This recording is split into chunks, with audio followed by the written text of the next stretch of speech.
O Aqui Acontece Pirapora tem a honra de receber o secretário Rafael Lana e o enfermeiro e diretor de redes, Leandro Bandeira. Sejam bem-vindos. Mais uma vez, né, é um prazer, Madalena, de estar aqui.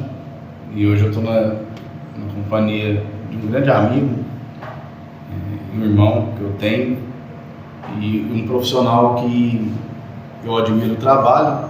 Pirapora hoje a gente pode dizer que tem o luxo de ter dois gestores. O Leandro recentemente esteve como gestor em Pompéu. Sim, fez um excelente trabalho, por sinal. Encontramos algumas pessoas no congresso e a gente percebe que ele desenvolveu um ótimo trabalho, mas por questões familiares, estar mais próximo da família, a gente tem essa grande possibilidade, né, de ter mais um gestor que tem esse olhar que está ajudando a saúde de Pirapora a alcançar voos mais altos, né, que é essa a intenção da gente estar aqui hoje. Tem muitas novidades na saúde, né? Por sinal, uma das grandes novidades é o sistema de regulação. Fala pra gente um pouquinho. O sistema de regulação, ele nasceu, né, do desejo do secretário Rafael e do prefeito Alex, que a gente tivesse uma sistemática de trabalho, né, e com transparência. Que os usuários do SUS eles pudessem ter acesso às suas demandas, saber como eles estão nas filas e que a gente começasse a trabalhar com critérios mais técnicos de priorização. A gente sabe que no SUS nós temos uma demanda enorme, né? Sim. E a oferta nem sempre ela é suficiente para essa demanda, então a gente precisa priorizar. Então, diante disso aí, foi feita uma pesquisa na Secretaria de Saúde, nós estudamos todos os fluxos, né? As pessoas que compõem o serviço, e foi editada uma portaria, a portaria 148, né? Que foi publicada pelo prefeito, com a aval do secretário Rafael, né? Onde nós organizamos as portas de entrada. Então hoje a primeira grande mudança é que só existem duas portas de entrada para qualquer pedido na saúde, que é o PSF, né? Futuramente, né, nós queremos migrar essas portas de entradas todas, né, para o PSF, que é próximo à casa das pessoas, para não precisar deslocar. E hoje nós ainda temos o protocolo, que são aqueles procedimentos que a gente não consegue ainda dar entrada via sistema nas unidades de saúde, mas nós vamos evoluir para isso, né, um futuro bem próximo. Tudo está ficando muito rápido em questão de agendamento e também a viabilidade de sistema via internet. E vocês têm acompanhado isso bem. Nós vemos o desenvolvimento na saúde desse avanço. A que se deve tudo isso? Bom, o que se deve tudo isso, primeiro, como o Leandro disse, ao comando do prefeito Alex. O prefeito Alex sempre nos cobrou cuidar de pessoas, mas de uma forma também responsável. Então, fazer a gestão eficiente do recurso, a gente entende que é uma forma responsável da gente gerir um recurso que é público, é um dinheiro que a muito custo ele é pago através de impostos e por muitas pessoas que têm sequer condição de ter uma boa qualidade de alimentação, por exemplo. Então, a gente que está à frente da gestão, né, da saúde pública, a nossa premissa é cuidar dessas pessoas, né? Apesar que o SUS diz que a saúde é um direito de todos, um dever do Estado, a gente tem que entender que existem cidadãos com maior vulnerabilidade. Então, só é possível a gente alcançar esse cidadão se a gente se organizar sistematicamente para que esse recurso, que ele não é um recurso que contemple toda a demanda de saúde, prioritariamente ele chegue para esse cidadão. Então, nasceu dessa vontade, esse é um trabalho que a gente vem buscando desde 2021, e a gente percebe que quando a gente está na administração pública, nem tudo acontece na velocidade que a gente espera que aconteça, mas acontece. Então, a gente não se resguardou ao direito de falar porque sempre foi assim. Na saúde a gente brinca que essa é a síndrome de Gabriela, da música Gabriela, né? Sim. Que eu nasci assim, eu fui sempre assim. E a gente percebe que em algumas secretarias de saúde se acomoda na justificativa de que sempre foi assim. A gente nunca trabalhou nessa perspectiva e é por isso que a gente está alcançando esse avanço na saúde. É significativo porque não é tangível, não é algo palpável, mas para quem realmente precisa está sentindo na ponta. A A principal mudança que nós fizemos lá, Madalena, foi que os servidores entendessem que a regulação ela é quente, ela é viva, né? Sim. É um ponto de atenção igual ao PSF. A visão anterior que lá era como se fosse um cartório, que só despachava encaminhamentos, né? Numa fila de ordem de chegada, cronológica, mas não é. Então lá é um ponto de cuidado, apesar do paciente, do usuário não estar presente ali, mas a vida clínica dele está lá no papel, no encaminhamento devidamente justificado e que precisava ser olhado por um técnico para priorizar aqueles casos que não podem esperar. Vou dar um exemplo para você aqui. Hoje nós temos lá 2 enfermeiros reguladores, que não existiam, né? Nomeado por portaria, e uma médica reguladora exclusiva. Por que tem esses 3 profissionais? Todos os exames e encaminhamentos que chegam na secretaria passam para esse setor de regulação, elas priorizam e só depois dessa priorização é que vai para a central de marcação. Então nós estamos reduzindo interferências, né, externas no processo e sendo mais justo. Quais são os critérios? Primeiro, critério clínico. E dentro de um mesmo critério clínico, a vulnerabilidade. Então nós estamos vendo as pessoas que precisam mais, né? Porque é um princípio do SUS, a equidade, tratar os desiguais de forma desigual, ou seja, quem precisa mais precisa ser atendido com maior urgência. Então essa para mim foi a grande mudança que nós tivemos, uma mudança conceitual de sair de uma estrutura de escritório, né? De receber demanda e despachar, para uma estrutura viva, que está entendendo que o paciente está sendo cuidado ali. Da forma que a gente coloca, aí surge a pergunta, e antes? Então, quer dizer que antes se beneficiava? Não, antes a gente apagava incêndio. Então, era um exame que era para ter sido inserido no sistema, ele ficava, às vezes, em uma caixa de documentos que ele era avistado quando a gente recebia uma denúncia ou quando o próprio usuário desesperado nos procurava. Você mesmo já me procurou várias vezes e foi dessa inquietude de não é possível a gente trabalhar a vida toda apagando incêndio. A gente tem que trabalhar com a mínima previsibilidade, porque a saúde ela é imprevisível, né? Hoje eu estou bem, amanhã eu posso estar com câncer. Então, se a gente não tem essa previsibilidade, a gente vai lidar muito mal com o que é imprevisível. E também outro divisor de águas é que a nova regulamentação da regulação do SUS, ela é nova. É dezembro de 2025 que saiu essa regulamentação, esse corpo teórico em que foi construído um processo claro do que é uma regulação do SUS no município, e o Leandro, muito atento a isso, né, se propôs a fazer esse diagnóstico embasado em portaria, em resolução, em leis, para que a gente pudesse chegar nesse produto final, que não é um produto acabado, é um produto que está em construção, apesar dos avanços, a gente ainda está em construção. Ele foi construído também com atenção primária, é outro divisor de águas que o Leandro trouxe para a secretaria. Muitas vezes a gente pensava gestão dentro da gestão, para ser aplicado na atenção primária. Sim. Mas quando ia para a atenção primária, a situação não era a que a gente esperava, porque a gente não ouvia a atenção primária. Então o Leandro trouxe a atenção primária para participar dessa construção. Então, a gente acredita aí que, eu falo que quando eu fiz o mestrado, uma coisa que me impactou foi saber que a única certeza de um planejamento é que algo vai dar errado. Num primeiro momento eu fiquei revoltado com isso, mas é verdade. A gente sabe que a gente vai ter algumas falhas, porque só erra quem faz, mas evoluindo para esse processo, a gente sabe que as falhas elas vão ser muito menores do que já foi há um tempo atrás. Você disse que foi em dezembro de 2025, então em praticamente 6 meses vocês conseguiram aí dar um passo grande. Esse passo aí foi grande, mas assim, eu até brinco com o Rafael, a gente não tinha o costume do planejamento assim, com base científica, né, com pesquisa, e pareceu que as coisas não estavam andando, né, Rafael? Mas nós fizemos um diagnóstico da instituição, e aí aquela sobrecarga que era relatada pelos colegas, ela ficou muito evidente que era muito por falta de fluxo. A gente não saber o que a gente deveria fazer quando a gente chegava na secretaria, né? Então ficava muito assim, o paciente chegou aqui, e quem pode atender ele? Aí a gente perdia o dia inteiro, ganhava porque atendia o paciente. Mas otimizou, né? Ficava por conta de uma demanda só. Sim. Então hoje reduziu isso bastante.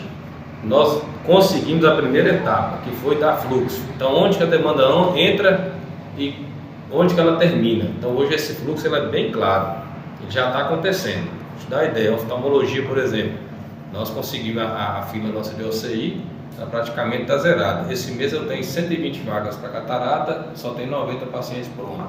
Nossa, né? que passa. Ortopedia na OCI, nós conseguimos também equacionar a OCI. Eu precisava de 20 pacientes, eu tinha 11 no sistema atendidos na mesma semana. Então, e assim está caminhando, especialidade por especialidade. Catarata, o paciente já vai para o risco cirúrgico, ele sai do momento que o médico autoriza, ele já sai com a agenda do primeiro olho, ele não precisa voltar na secretaria. Gente, e quando ele termina o primeiro olho, ele já sai com o segundo agendado, se não tiver tido nenhuma intercorrência. Então são feitos pré-agendamentos. Outra mudança de visão nossa. Então foi otimização e também a humanização com responsabilidade, né? Exato. A mudança de visão nossa, Madalena, foi entender que a gente precisava inserir um paciente numa linha de cuidado, mas tem que ir até o final. Né? Sim. O exemplo da urologia, que é o próximo que nós estamos trabalhando agora. O usuário vai até o médico e ele pede uma ultrassonografia, por exemplo, para complementar um diagnóstico. O que acontecia com esse paciente? Ele voltava lá para a fila geral de ultrassonografias. Sim. Então ele ia esperar todo um processo para novamente chegar na consulta. E hoje nós estamos dividindo cotas. As ultrassonografias da urologia são tantas. Então o paciente que já entrou naquela linha de cuidado, ele vai até o final, ou fechando o possível diagnóstico, ou tendo alta daquela condição. Ou seja, ele não retorna. Não retorna. No final da fila. Não demora. Nós vamos retornar, dando seguimento. À medida que ele vai entrando na linha de cuidado, a gente encerra um diagnóstico, né, de uma forma até mais lógica, né? Sim. Se ele começou, eu não posso ficar começando vários atendimentos e não encerrar nenhum. Sim. Mandando para o final da fila. Então nós estamos progredindo para isso e estamos esperançosos que em pouco tempo a urologia vai estar na mesma situação da dermatologia, por exemplo, né, Rafael? Dermato existia um mito que a gente não quer acabar com a fila de dermato. Hoje eu tenho tranquilidade para atender na dermatologia. Essas são as demandas que a gente conseguiu. Tem muita coisa para se fazer ainda, né? Mas, como foi falado, teria que ter começado e vocês começaram. Começamos e demonstramos que funciona. Sim. Quando o Leandro fala da OCI, que é a oferta de cuidado integral, foi na perspectiva do Ministério da Saúde que lançou essa lógica e realmente ela procede, em que diz pra gente que determinado tratamento ele tem que ter um início, meio e fim. Sim, é o lógico. E a gente hoje trabalha nessa perspectiva para que a gente vê muitas vezes paciente perdendo risco cirúrgico porque demorava se agendar um procedimento.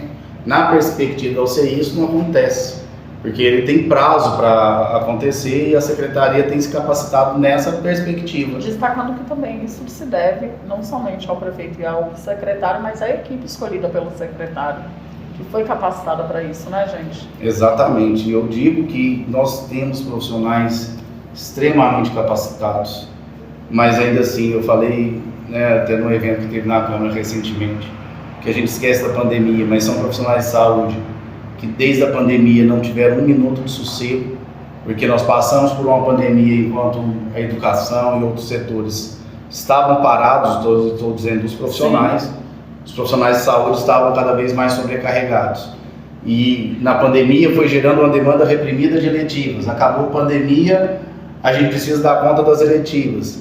Veio a eletiva, veio um surto de dengue. Então a saúde ela está em constante provação. E o interessante de você falou sobre o surto de dengue.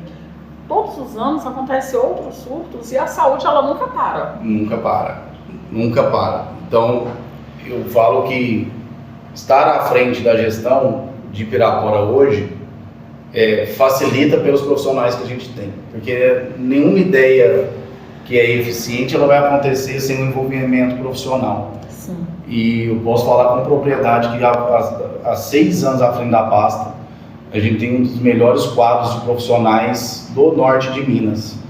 E é um fruto desse trabalho de fixação do profissional no território. Né? Você vê que cidades vizinhas nossas não têm essa fixação do profissional, sim, que é o profissional efetivo do município. Isso é um ganho para a saúde de qualquer município. Então a gente só tem a ganhar com isso. E a gente agradece ao prefeito que dá essa autonomia com a cobrança, né? Eles dão essa autonomia para a gente trabalhar, mas nos cobra frequentemente, né? Está em viagem, mas hoje mesmo me ligou querendo saber da inauguração da UAP, como é que está o processo, então ele não desliga. E isso faz com que a gente também não trabalhe em zona de conforto. E ter esses parceiros, igual o Leandro, a quem eu elogio todo o trabalho da diretoria e dos funcionários, soma força para a gente conquistar novos rumos aí na saúde.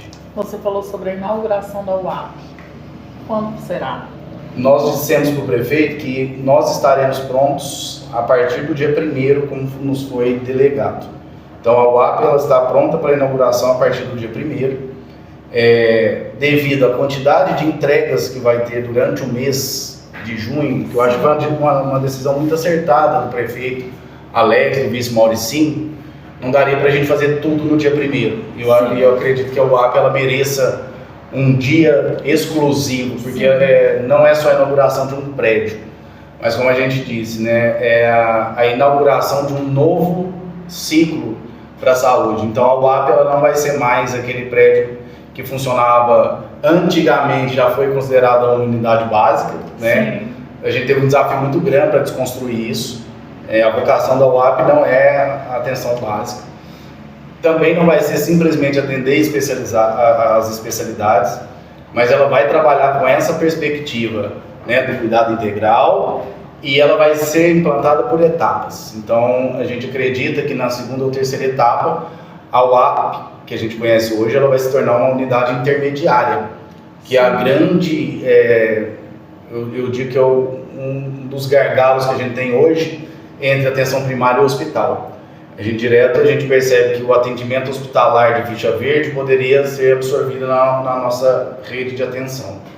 Com a segunda etapa, a UAP vindo à unidade intermediária, a gente vai conseguir atender essas fichas verdes dentro do território e sobrecarregar cada vez menos o hospital. Então nós vamos ter muita notícia boa, muitas vindas aqui para divulgar novos serviços. E quem estará à frente? A princípio, né, no quadro, quem vai coordenar lá vai ser a enfermeira Tanit, né? Então nós vamos fazendo a parte de transição, mas a gente vai entregar para uma equipe independente, né? A enfermeira Tanit. Então, num primeiro momento, apesar da gente ter entregado no dia 7, mas no dia 2 nós já vamos ter atendimento lá das especialidades, né? Porque a gente não quer parar as agendas que já estavam programadas. Então a gente vale lembrar que, né, a partir do dia 7 nós estamos nos organizando para que o funcionamento se estenda, né? Não estou dizendo que vai ser no dia 7, mas no decorrer do mês. No decorrer do mês, até as 22 horas. A princípio esse acesso ele vai ser regulado. Cheguei na unidade de saúde, estou com febre, com alguma dor aguda, sim, que a unidade de saúde não consegue resolver ali, mas esse paciente ele não é do hospital, pela complexidade, e nem da atenção primária. Ele vai ser regulado pela unidade de saúde. Estou encaminhando o paciente aqui para vocês. Nossa, muito bom, isso é um grande avanço. Você chega no PSF ali, e não é nem para o hospital e nem para o PSF, vai direto para um lugar que você sabe que vai ter uma solução. E que não vai despender, por exemplo, para o paciente ter que ficar no pronto-socorro 3, 4 horas esperando para ser atendido, né? Ele vai chegar lá já referenciado pela unidade, a equipe da UAP já vai estar aguardando, já vai saber que aquele paciente vai chegar lá. Que comodidade, gente, sim, isso está muito bom. E aí, diante, né, dessa comunicação, pode ser que chegou lá, houve uma pior, houve uma necessidade, agora já tornou um paciente mais crítico, nós temos que levar para o hospital. Sim. Então nós vamos levar de forma responsável. O usuário não vai ficar caminhando também pela rede por uma condição de saúde, não. Que bacana! Nós vamos fazer um encaminhamento responsável. A equipe vai providenciar ou transporte próprio, ou o próprio transporte sanitário, né, Rafael, que é o serviço do município, sim, né, urgência. Nós vamos pensar como vai ser. Porém, a ideia é essa, que durante o período que ele precisa de assistência, que ele esteja sob nossos cuidados, sob cuidado e tutela do Estado. Sim. E nessa primeira etapa, quais são as especialidades que serão atendidas ali? Ela já tem a ortopedia, nutricionista, fono, a psicologia, a ginecologia, né? Sim. Dermatologia, e nós estamos pretendendo também a pediatria. Nossa, isso é um grande avanço para a saúde. Pirapora ganha quando a saúde tem responsabilidade e principalmente é bem gerida. E a gente fica muito feliz de ter esses espaços, sempre digo, né? E friso isso, que se a gente faz um trabalho sério, a gente precisa frequentar espaços sérios, para que quem esteja nos escutando do outro lado sejam também pessoas sérias. Sim. Porque na saúde sempre vão ter críticas, e a gente sempre está aberto, a gente aprendeu muito e aprende muito com as críticas. Mas a gente precisa comemorar, celebrar esses avanços, porque muitas vezes a saúde só é pautada quando ela falha, né? Então, se eu faço 2.000 atendimentos no dia, 3 não acontece, a saúde é pautada por isso. Então, a razão por nós estarmos aqui hoje é fazer justiça com esse profissional da saúde que, como eu já venho dizendo, né, de todo esse contexto da pandemia, se dispõe a cuidar da saúde do próximo e, como eu digo, que sempre erra quem faz, em algum momento a gente vai ter nossas falhas, né, como seres humanos. Muitas pessoas falam que o secretário não fica na secretaria. E eu gostaria que você falasse um pouquinho sobre o que acontece com o secretário, Rafael. Foi interessante que recentemente eu fui para um congresso, que o Leandro até foi comigo, que é um dos maiores congressos do Brasil, que é o Conexão Minas Saúde. Lá eu assisti uma palestra que eu fiquei realmente, me tirou dessa zona de conforto, né? Eu digo que a gente faz muito e esquece de registrar os momentos. Sim. E muitas vezes um secretário é pautado por isso. Então, eu saí da secretaria recentemente, chegou um usuário lá, eu fiquei na secretaria hoje de 8 às 11, chegou um usuário 11h05, queria falar com o secretário e eu não estava, reclamou que sempre que vai lá o secretário não está. A gente organizou dentro da secretaria uma agenda que eu já até disponibilizei o número, a gente vai disponibilizar novamente para caso o usuário queira. A gente tem a agenda essa semana, quarta e quinta-feira eu disponibilizei minha agenda para atendimento desses usuários que procuram. Sim. Então isso já é previsto. E nessa palestra, o palestrante disse assim: como que você está contando a história da sua pasta? A sua pasta, ela conta a história pela reclamação ou pelas suas ações? E isso me deu um flash, tanto é que hoje a gente está já trabalhando num quadro que é fazer o registro do meu dia a dia. Muito bom. Então hoje já é a quarta reunião que eu participo, e são reuniões de tomada de decisão importantes, que muitas vezes não demandam estar dentro da sala. Muitas vezes as pessoas que chegam sem horário marcado não entendem. Nós já até fizemos um projeto juntos, né? Madalena, eu te agradeço muito, que você não é de fazer propaganda própria, mas você ajuda muito a saúde quando a gente visitou bairros. Não esqueça que a gente fez reunião na rua com usuários. Dessas reuniões surgiram algumas demandas e a gente conseguiu intervir por falha nossa. Veja, então para mim é importante o secretário estar na rua, vivenciando a realidade de uma unidade de saúde, a angústia, né, do usuário que realmente ele está perdido na rede. E eu te agradeço, porque todas as vezes que eu apresentei algumas situações e te mostrei através de reuniões que pessoas precisavam de um tratamento, não digo especial, mas de urgência, e por falha muitas vezes do sistema, você sempre se prontificou a ir ouvir, e olha que foram várias vezes. E Madalena também, assim, do ponto de vista técnico, eu não quero falar o dia inteiro, não. Sendo bem sincero, né? Porque ele é um agente político. Isso subentende o quê? Que ele tem que ir atrás de recursos e fazer parcerias para nós. Se ele ficar preso na secretaria só apagando incêndio, ele tem equipe para isso. Nós temos equipe para isso. Né? Tem talvez muitas coisas que demandam. Eu quero falar com o secretário. Se a gente, né, igual nós estamos acolhendo lá agora, tem uma recepção que acolhe para entender o assunto, talvez essa pessoa que resolve não é ele não tem nem condição de resolver uma determinada demanda, porque depende do técnico. Por exemplo, depende do médico da regulação. Já está lá para ele poder priorizar. Então, assim, eu vou procurar o secretário porque se é o médico que prioriza.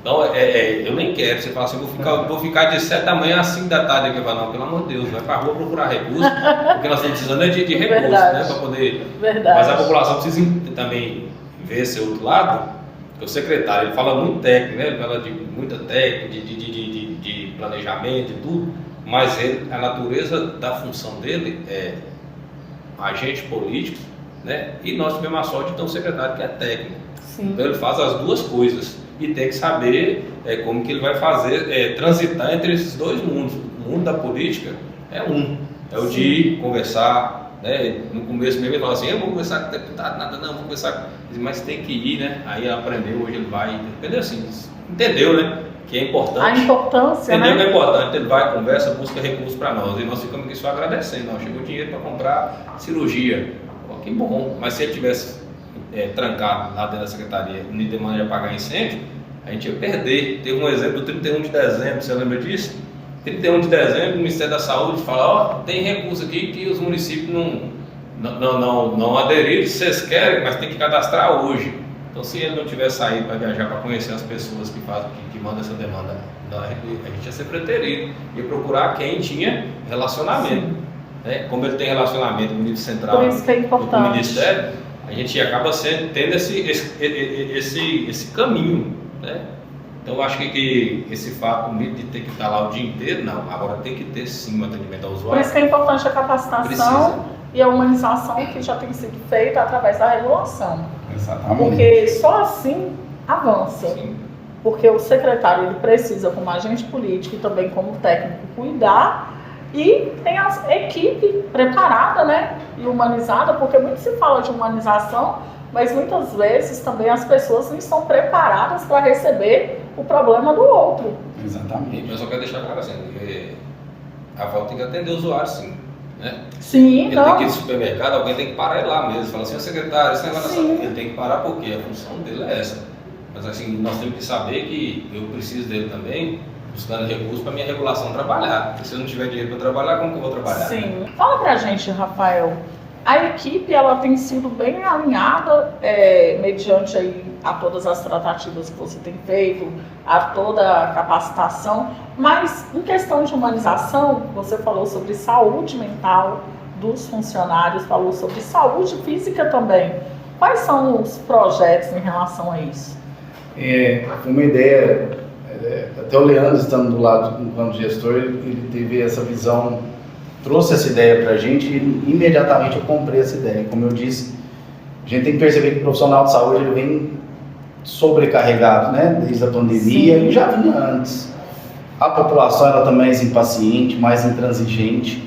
Eu costumo dizer que essa impaciência ela é acarretada nem sempre pela falta do atendimento, mas simplesmente pela otimização da internet. Hoje a pessoa vê na internet ali e acha que já tem que chegar, e na saúde e em outras áreas é desse jeito. As pessoas estão se tornando meio cobra humanização, mas são desumanas com as outras. Exatamente. Então, uma das reuniões que nós tivemos hoje foi para, na sexta-feira, isso é em primeira mão, a gente fazer o lançamento. Isso foi até compartilhado com o prefeito. O prefeito é o nosso garoto propaganda do Tempo é Saúde. Sim. Nós vamos fazer o piloto na secretaria, porque a ideia é expandir para toda a rede de atenção à saúde da rede de atenção à saúde do município e para a prefeitura. A gente denominou como Mais Saúde, Cuidar Mais, como o nome do programa, que é um programa multidisciplinar de cuidado da saúde do trabalhador ou da força de trabalho do SUS. Então nós vamos fazer esse lançamento lá para a gestão, em que a gente vai ofertar os exames periódicos para os colaboradores. Isso não quer dizer que eles vão passar na frente de ninguém, mas a gente vai cobrar esses exames periódicos, que é uma hemoglobina glicada, aferição da pressão arterial, para saber como é que está a saúde. Nós tivemos uma perda significativa agora recente, Tonei, que é um funcionário da vigilância, um funcionário muito querido, sabe, novo, e a gente faz essa meia-culpa, né? Será que se a gente não tivesse feito isso antes, será que isso a gente não poderia ter prevenido? Sim. Então ele é um ato simbólico aí, né, para a gente honrar essa perda que nós tivemos. E então esse cuidado do exame periódico, a gente vai ter o atendimento psicológico, nós teremos o atendimento nutricional e a orientação quanto ao exercício físico. Nós temos um programa que é o Agita Pira hoje, ele estará uma vez por semana orientando quanto à prática do exercício físico que dá para fazer em casa, que protege a coluna. Muito bacana. Exato. E teremos oficinas de nutrição em que a nutricionista vai orientar a ler rótulo de embalagem. Quando fala que um alimento é 0 caloria, será que realmente ele é 0 caloria ou ele está, por outro lado, contribuindo com a ingestão de gordura? O atendimento psicológico para aquele indivíduo que está se sentindo sobrecarregado e muitas vezes não é a própria secretaria. A gente percebe que o rendimento ele cai e às vezes o problema está na vida pessoal da pessoa, que ela precisa desse acompanhamento profissional. Sim. Então nós estamos lançando isso na sexta-feira. Eu converso muito com o Leandro, isso nunca existiu dentro da Secretaria de Saúde e nunca existiu numa gestão municipal, mas tudo isso parte, né, desse cuidado que o prefeito tem de não só cuidar da população, mas cuidar da força de trabalho que cuida da saúde da população.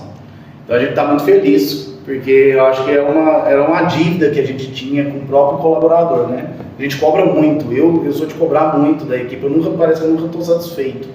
Mas é isso que a gente está revendo, a gente precisa celebrar, sim, tornar nossos dias melhores, em vez de esperar um dia melhor, a gente tem que tornar todos os nossos dias de forma mais leve, e às vezes a gente não tem a ferramenta, por isso que a gente tem que ofertar os profissionais adequados, para que nossos profissionais tenham esse cuidado.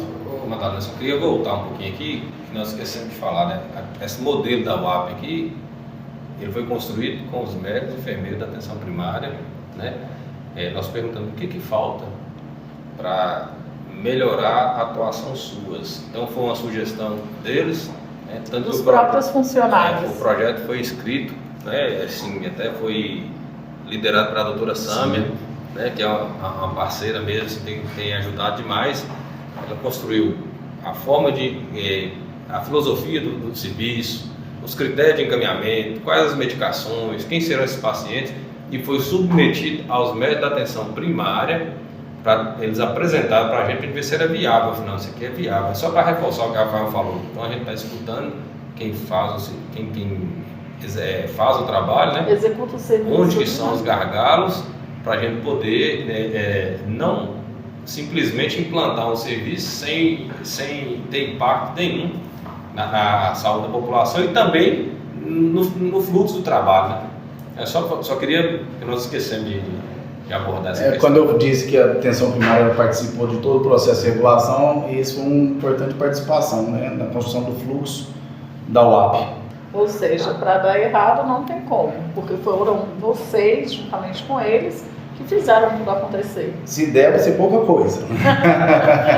Porque às vezes na implementação, e a gente vê muito isso na gestão, não só na gestão em saúde, mas nos processos de gestão, quando você elabora, né, uma proposta de trabalho, muito que a gente vai entender se vai dar certo ou não é na implementação. É claro que na implementação a gente vai ter que fazer alguns ajustes, mas é diferente você inaugurar uma UAP sem um fluxo pré-definido do que você inaugurar com um fluxo construído com a ponta, né, preparado para a vocação da UAP. Sim. Então a possibilidade de dar errado sem fluxo é muito grande. Então a gente ia continuar na perspectiva de apagar incêndio.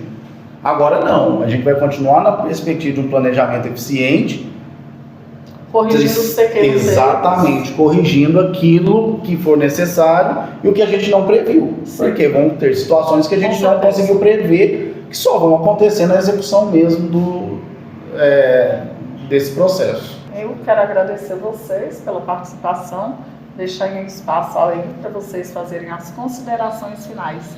Eu quero agradecer, Madalena, e quando o Leandro fala que eu aprendi que o vereador, o deputado, eles são muito importantes como parceiros da saúde, né? Hoje, praticamente, a gente tem excelente relação com todos os vereadores. Eu aqui hoje não vou nominar ninguém, para não ser injusto com ninguém. Sim.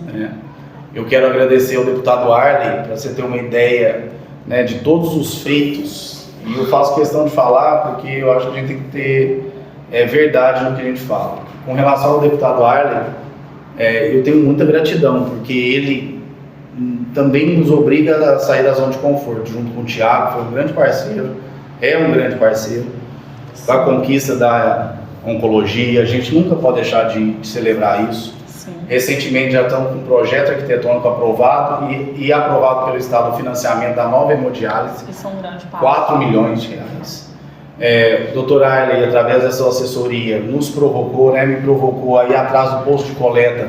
Nós temos o termo de cooperação firmado e futuramente ele vai estar lá funcionando periodicamente na UAP, que a gente vai ter que construir uma rampa, que isso já está providenciado. E agora, mais recentemente, ele, em conjunto com os vereadores da base do prefeito, vão destinar 7 veículos para a saúde. Nossa, né? Então, isso vai proporcionar, por exemplo, fortalecer esse fluxo em que o paciente vai ter que se deslocar de uma atenção primária para a UAP, a gente vai ter o veículo apropriado. Da UAP para o hospital, a gente vai ter esse veículo apropriado. E aí a gente está com uma frota de veículos grande e a gente percebe que muitas vezes essa frota também não comporta. O que eu quero dizer? Que a demanda do SUS ela vai ser sempre maior que os recursos. O que a gente tem que ter clareza é tratar desigual essa desigualdade. Dar mais para quem precisa de mais. Então a gente fica muito feliz aqui e agradecer a quem puder nos assistir e levar essa mensagem de que mesmo com as nossas limitações, a gente está aqui todos os dias para fazer o melhor. A gente deixa a família, deixa quem a gente ama dentro de casa, não é para a gente sair e fazer menos que isso. Verdade. Só agradecer mesmo, Madalena, pela oportunidade, de estar aqui falando um pouquinho do trabalho, do nosso trabalho, Madalena, que é liderança aí, tanto na área de divulgação, mas comunitária também, Madalena? Sim. Nós já tivemos algumas histórias de conversar com a comunidade, de buscar entender, algumas dificuldades. Então é só mesmo. E não são poucas. Não são poucas. É agradecer e entender, que a população que realmente é soberana, o primeiro artigo da Constituição é que todo poder emana do povo e nós precisamos fazer valer. E é isso lá que todo dia é cobrado da gente, Para o usuário do SUS aqui tem que ser tapete vermelho. E a gente tem que entender que tem que ser mesmo, Nós temos que ter tapete vermelho para o usuário do SUS, é o que Rafael cobra da gente direto. Ele fala que ele é exigente, que cobra e que nunca está satisfeito. Mas isso para a gente, de certa forma, é bom, porque a gente também não acomoda, Eu poderia ficar acomodado, assim, eu estou fazendo aqui, está legal demais, mas com uma provocação diária de que poderia ser melhor, a gente busca estar sempre se qualificando. Então também agradecer ele, Quando ele fala que é amigo, que é irmão, a consideração ela é recíproca mesmo.